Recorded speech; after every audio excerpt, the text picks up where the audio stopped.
Softness in Aikido is so often misunderstood. Today, I want to go over what makes Aikido feel soft without being weak. First of all, softness is responsiveness.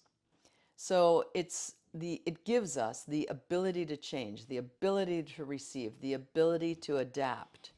So if our body is soft, we pick up more information from our partner. And the mind can relax more when the body's soft. When the partner comes up to us and grabs our wrist, for example, if they're leaning one way or another, if we're soft and we're not tight in our joints, we'll have more chance of picking up that information. Oh, they're leaning just ever so slightly to the outside. And that helps us, that informs our next movement, doesn't it? When we get to a certain level of Aikido, we see the variations within the classical movements. So somebody comes, let's say somebody comes at you with mensuki, right? A punch to the face, mensuki. And when we first learn Aikido, mensuki is mensuki. But later, after we've been doing Aikido for a while, I had a student recently kind of go like this. So it was a whole different thing. It felt like Yoko Manucci while they were coming in. And then imagine if I throw a punch at the camera, but I'm leaning a little bit. If you're loose, you can feel that. If you're tight, there's a chance that you might miss that information. And if I'm leaning a little bit, then you can adapt Kotegaeshi, for example. You can adapt your Kotegaeshi just a little bit to make the throw easier. Hey, sorry to interrupt the video, but some of you have been asking how you can get a copy of my book, The Teacher. The book includes a wide range of topics, including from horseback riding to Budo, the Japan experience and returning home, building intuition, attracting new students to Aikido, Aikido and nonviolence, leading by example, women in Aikido, arrogance, saying no to homogenization in Aikido, Aikido and distance teaching, body alignment, and more and more. So if you haven't purchased a copy of the book and you would like to, just head to leah-suzuki.com/book or use the link in the YouTube description below. It's available in English and it's even available in Italian, actually. That's just on Amazon. And the book has, let me show you a little bit of this book. A photo of me when I first started. Can you see it? Is it showing up? Some photos of my teacher, Takeda Shihan. My first teacher, Bill Gleason Sensei in Boston. And some of you might recognize that's Gary Small Sensei taking ukemi there. More casual setting with myself and Takeda Shihan back in the 80s, hence the crazy hair. Another one of my favorite photos of Takeda Shihan. One of my favorite photos of Yamaguchi Sensei. There I am teaching a seminar at my dojo in Hollywood. Just a regular photo shoot, actually, from a regular class. Teaching in Hollywood dojo. Oh, wow. My friend Brandon Ishisaka Sensei, I believe that's me training with his daughter, who now I think is like 16 years old. Anyway, she's super cute, huh? And she's doing great. She's still training. If you haven't gotten the book and you'd like to get one, just look in the description below this video, and there's a link there that you can click on to order your copy. Now let's get back to the video. Analyze it later. Staying loose helps us pick up information, whether it's by touch or by seeing, and then it helps us to adapt.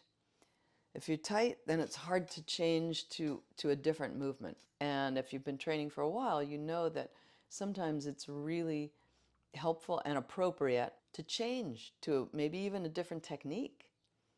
Change to a different variation of the technique that you were going to do, or change to a whole different technique because the situation demands that. The problem, though, comes when people throw away the structure. And oftentimes softness is confused with laziness, frankly. So you have to work even harder to maintain the structure if you're going to be soft. What I see a lot of times is people not grounding themselves. They stand up, their knees don't bend anymore. They're like, oh, we're doing it the soft style, now I can relax. No, you need to really, really maintain your alignment. You need to stay low and connected to the ground more so that you can have a stable center. Looseness without the center is, I was going to say it's just dance, but it's not even good dance, right? If you do paired dancing, then that's also center to center connection. So there has to be some center. You can't just be empty. You lose your center. And so if you can keep this looseness here and in your knees, your lower back, and yet still have a stable center, then this is really something. This way you can organize your movement and you can avoid getting bowled over and you can avoid injury as well. The third point that I want to go into, softness develops through experience. A friend of mine, Thomas Kristaller Sensei, is 6th Dan in Aikido, and he's also a retired AI professor. So it's fascinating to hear about how the body learns and what happens with repetition. What I've learned from him is that the more repetition you have, the more times you repeat certain movements, the fewer and fewer neurons are involved in making that movement. And a professional athlete for certain movements will just require finally one neuron to do that movement. At first, there are more neurons involved, but it becomes fewer and fewer and fewer. The fewer neurons that are involved in movement, the more smooth that movement is.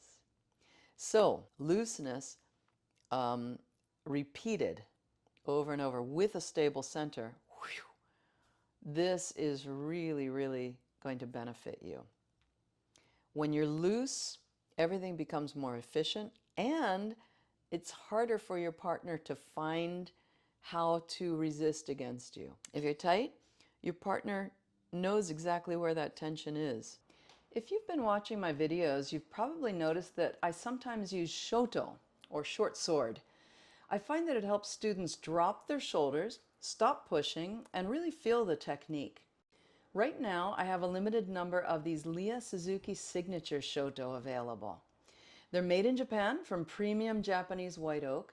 They're engraved with my signature, and they're really beautifully balanced. Because of the lumber shortage in Japan, I was only able to get a small batch of them. So once these are gone, that's it for the time being. So if you'd like one, click the link below to reserve yours. During the checkout process, you'll be prompted to let me know which seminar you'll attend, and then I'll bring it right to you. Now let's get back to the video. If you're loose, they can't find it. To develop this, we need to repeat it over and over and over and over, just continually doing the technique. Of course, you want to refine as you go.